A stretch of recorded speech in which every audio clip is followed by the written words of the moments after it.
सो है गाइस, आज की इस वीडियो में हम इम्पॉर्टेंट एमसीक्यूज़ को देखेंगे। ये जो एमसीक्यूज़ हैं ये हर एक एग्ज़ाम के लिए बहुत ही इम्पॉर्टेंट हैं। नाउ बढ़ते हैं आगे, लेकिन आगे बढ़ने से पहले आपसे रिक्वेस्ट है, प्लीज़ वीडियो को लाइक करना और चैनल को सब्सक्राइब करना।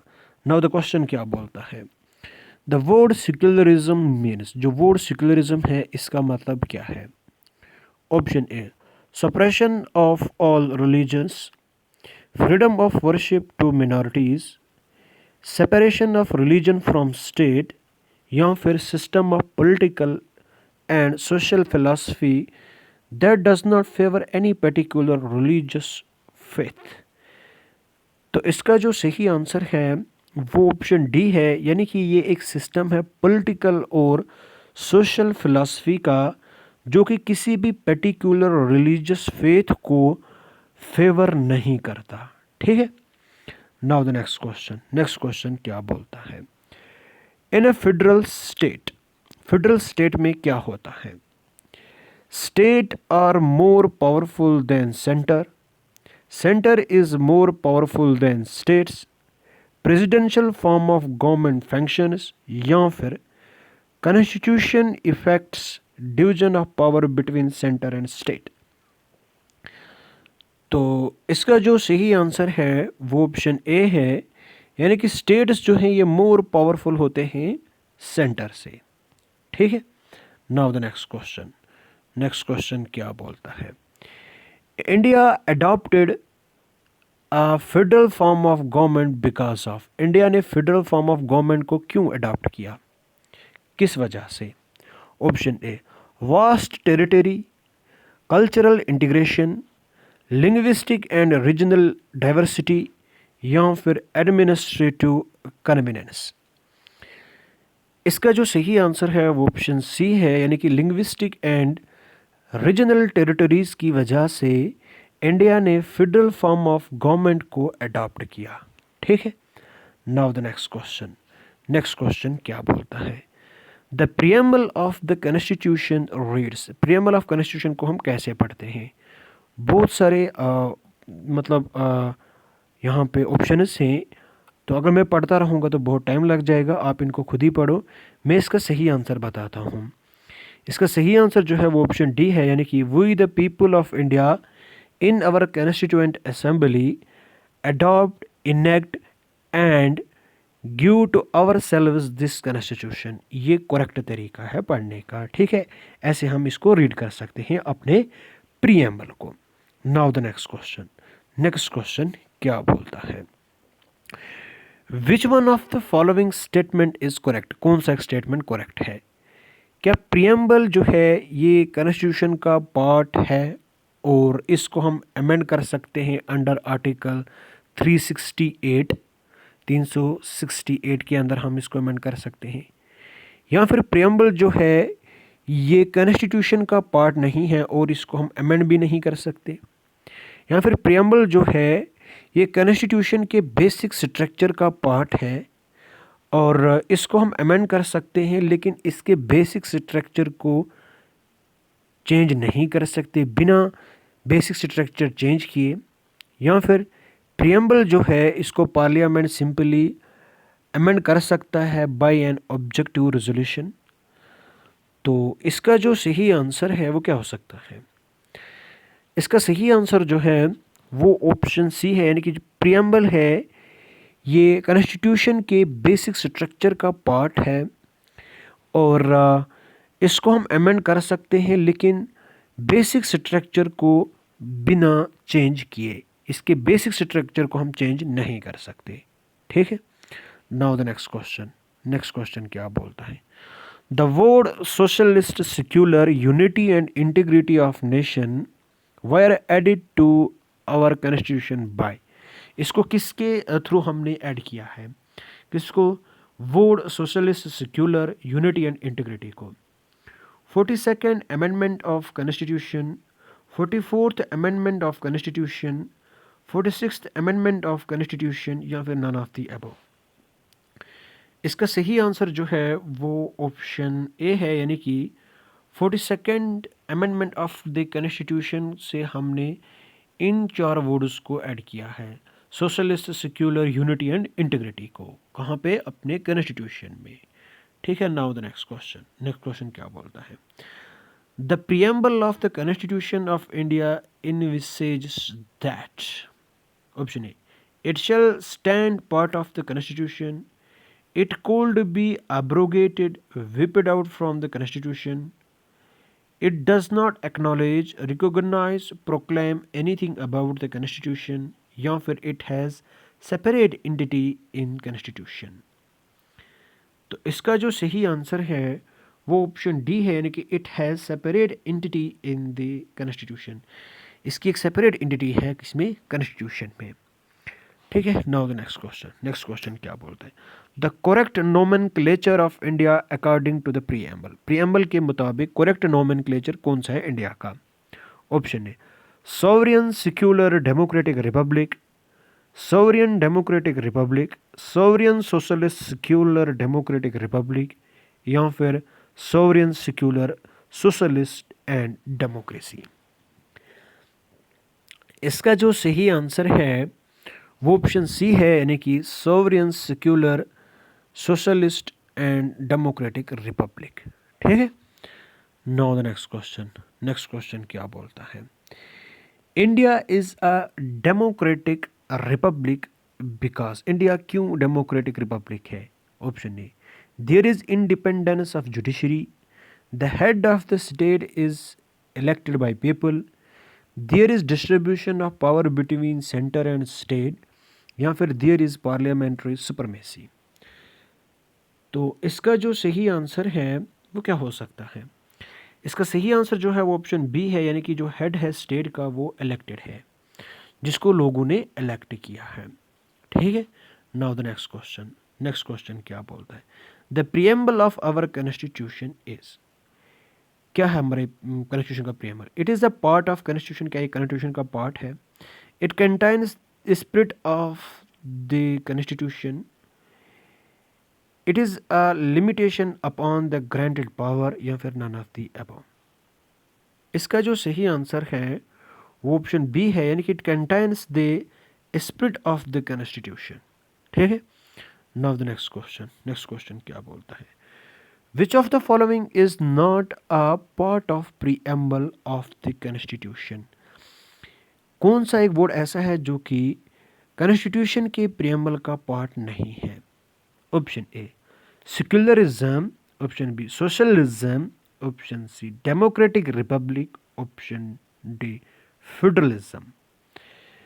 इसका जो सही आंसर है वो ऑप्शन डी है, यानी कि फेडरलिज्म जो है ये प्रियम्बल का पार्ट नहीं है। फेडरलिज्म वर्ड जो है ये प्रियम्बल में नहीं है। Now the next question, the source of India sovereignty lies in the. जो सोर्स है इंडिया की सॉवरेनिटी की वो किस में है? Option A, president, B, prime minister, C, people of India, D, preamble of the constitution. इसका जो सही आंसर है वो ऑप्शन डी है, यानी कि in the preamble of the constitution. India की सॉवरेनिटी जो है वो प्रीएम्बल ऑफ द कॉन्स्टिट्यूशन में है, कॉन्स्टिट्यूशन के प्रीएम्बल में। ठीक है, now the next question, who among the following moved object to resolution which formed the tile basis of preamble of the constitution of India in the constituent assembly on December 13, 1946। यानी कि objective resolution को किसने पास किया जो कि preamble का base बना? Option A, doctor B R. Ambedkar, doctor Rajendra Prasad, Sardar Vallabh Bhai Patel, या फिर पी.टी. जवाहरलाल नेहरू। इसका जो सही आंसर है वो ऑप्शन डी है, यानी कि पी.टी. जवाहरलाल नेहरू ने ऑब्जेक्टिव रेजोल्यूशन को पास किया जो कि प्रीएम्बल का बेस बना। Now the next question, match करना हमें लिस्ट 1 और लिस्ट 2 को। लिस्ट 1 क्या बोलती है? यहाँ पे प्रोविजंस ऑफ द कॉन्स्टिट्यूशन है, कॉन्स्टिट्यूशन के प्रोविजंस हमने कहाँ से लिए हैं? Amendment of the constitution, directive principles, emergency power of the president, union state relationship. यहाँ पे sources, constitution of Germany, constitution of Canada, constitution of south Africa, Irish constitution. तो इसका जो सही आंसर है वो क्या हो सकता है? इसका सही आंसर जो है वो ऑप्शन बी है। ठीक है, कौन सा? Option B. अगर हम अमेंडमेंट ऑफ कॉन्स्टिट्यूशन की बात करें तो ये हमने लिया है कॉन्स्टिट्यूशन ऑफ साउथ अफ्रीका से। Directive principles of state policies की बात करें तो ये हमने आयरिश के कॉन्स्टिट्यूशन से लिया है। इमरजेंसी पावर ऑफ प्रेसिडेंट की बात करें तो ये हमने कॉन्स्टिट्यूशन ऑफ जर्मनी से लिया है, वाइमार के कॉन्स्टिट्यूशन से। और यूनियन स्टेट रिलेशनशिप की अगर बात करें तो ये हमने कनाडा के कॉन्स्टिट्यूशन से लिया है, यानी कि फेडरलिज्म। ठीक है, now the next question. Next question क्या बोलता है? The constitution of India is a Republican because, India का कॉन्स्टिट्यूशन रिपब्लिकन क्यों है? Option A, provides for an elected parliament, क्या यहाँ पे इलेक्टेड पार्लियामेंट है? प्रोवाइड्स फॉर अडल्ट फ्रेंचाइज, क्या ये अडल्ट फ्रेंचाइज को प्रोवाइड करता है? It contains a bill of rights, क्या इसमें बिल ऑफ राइट्स है? या फिर option D, has no hereditary elements. इसका जो सही आंसर है वो ऑप्शन डी है, यानी कि it has no hereditary elements. ठीक है, बाकी तीनों चीज़ें हैं। ठीक है, इलेक्टेड पार्लियामेंट है, एडल्ट फ्रेंचाइज है, contains a bill of rights. Now the next question. Next question क्या बोलता है? In India the concept of single citizenship is adopted from, जो सिंगल सिटीजनशिप का कंसेप्ट है वो हमने कहाँ से लाया? Option A, England, B USA, C Canada, D France. इसका जो सही आंसर है वो ऑप्शन ए है, यानी कि इंग्लैंड से हमने सिंगल सिटीजनशिप का कंसेप्ट लाया। यूएसए में तो डबल सिटीजनशिप है, एक तो स्टेट की, दूसरा यूएसए की। ठीक है, अमेरिका की। Now the next question. The Indian constitution comprises of, BPSC का 2011 का क्वेश्चन है। Option A, 395 articles, 22 parts and 12 schedules, 371 articles, 21 parts, 11 schedules, 372 particles, 20 parts and 7 schedules, 381 articles, 23 parts and 8 schedules। इसका जो सही आंसर है वो ऑप्शन ए है, यानी कि 395 आर्टिकल्स, 22 पार्ट्स एंड 12 शेड्यूल्स। अगर हम करंट की बात करें, आज की बात करें तो कितने आर्टिकल्स, कितने पार्ट्स और कितने शेड्यूल्स हैं, आप वो मुझे कमेंट सेक्शन में बताना। ठीक है, सर्च करके कमेंट सेक्शन में बताना ताकि आपको याद रहेगा। ये तो पुराना वाला डाटा है। ठीक है, क्वेश्चन भी 2011 का है। Now the next question. Next question क्या बोलता है? From which of the countries constitution of India has adopted fundamental duties. Fundamental duties को हमने किस कॉन्स्टिट्यूशन से लाया? Constitution of USA, Canada, erstwhile USSR जिसको हम रशिया बोलते हैं, एंड यूके। इसका जो सही आंसर है वो ऑप्शन सी है, यानी कि यूएसएसआर। यहाँ से हमने कंसेप्ट ऑफ फंडामेंटल ड्यूटीज़ को अडॉप्ट किया। ठीक है, now the next question. Next question क्या बोलता है? The word socialist was added to the preamble, it is main aim is to. इसकी मेन एम क्या है, किसकी? सोशलिस्ट की। Option A, to eliminate inequality in economic and political status. क्या inequality को एलिमिनेट करना है इकोनॉमिक और पॉलिटिकल स्टेट्स में? Eliminate inequality in political and religious affairs, eliminate inequality in income and status and standard life, eliminate class based society. तो इसका जो सही आंसर है वो ऑप्शन ए है, यानी कि जो सोशलिस्ट वर्ड है इसका मतलब है इनइक्वालिटी को ख़त्म करना और जो इनइक्वालिटी है इकोनॉमिक और पॉलिटिकल स्टेटस में उसको एलिमिनेट करना। ठीक है, इक्वल डिस्ट्रीब्यूशन करना इकोनॉमिक रिसोर्सेज का और इक्वल रिप्रेजेंटेशन प्रोवाइड करना हर एक को। ठीक है, now the next question. Which of the pair is correctly matched? कौन से पेयर करेक्टली मैच्ड है? Republic, sovereign, democratic, secular. यहाँ पे head of the state is hereditary monarch. Constitution rests on people's will. Constitution does not recognize legal supremacy of another country. Secular state is without any religion of its own. तो इसका जो सही answer है वो option D है, यानी कि secular जो है, जो वर्ड सेक्युलर है इसका मतलब है कि स्टेट के पास कोई भी अपना रिलीजन नहीं है। स्टेट मीन्स गवर्नमेंट, ठीक है। गवर्नमेंट के सामने हर एक रिलीजन जो है वो सेम है। हम किसी भी रिलीजन फेथ को फेवर नहीं करते, ठीक है। Now the next question, the preamble enshines certain ideals that were first split out in. Option A, in the speech by Jawaharlal Nehru on the bank of Ravi when he called for Purna Swaraj. The Nehru Report,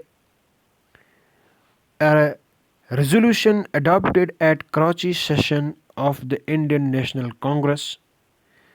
The objective resolution adopted by the Constituent Assembly. इसका जो सही answer है वो option D है, यानी कि objective resolution adopted by the constituent assembly, ठीक है।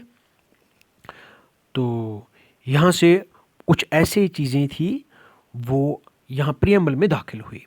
नाउ द नेक्स्ट क्वेश्चन क्या बोलता है, the part of the constitution that reflects the mind and ideals of the framers is.